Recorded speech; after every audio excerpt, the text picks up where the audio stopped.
One of the most damaging and overlooked forms of poor parenting is favoritism and comparison. It's a silent force that can wreak havoc in a family, leaving scars that last well into adulthood.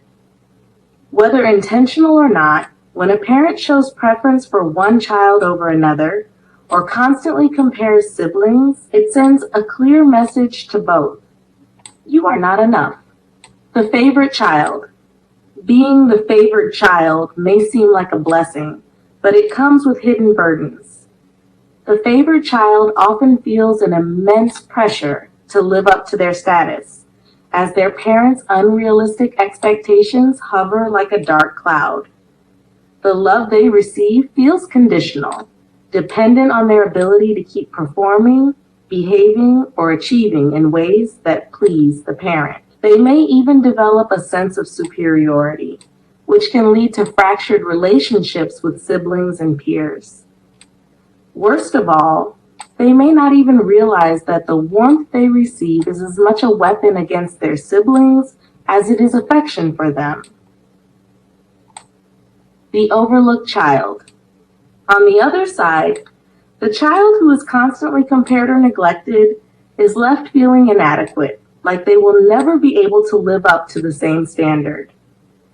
For them, the world becomes a competition they're always losing, fostering feelings of resentment, bitterness, and insecurity. This overlooked child often grows up seeking validation in unhealthy ways, battling low self-esteem and a constant fear of not being enough, even outside of their family environment. The damaging effects of comparison. When parents compare their children, it not only creates rivalry between siblings, but also undermines each child's individual identity. It signals that success and worth are measured not by their unique strengths and qualities, but by how closely they can mimic another person. Children aren't allowed to grow into their own selves, instead trying to meet the bar set by someone else. Parents may believe comparisons motivate children, but the result is often the opposite, paralyzing self-doubt and a lack of self-worth.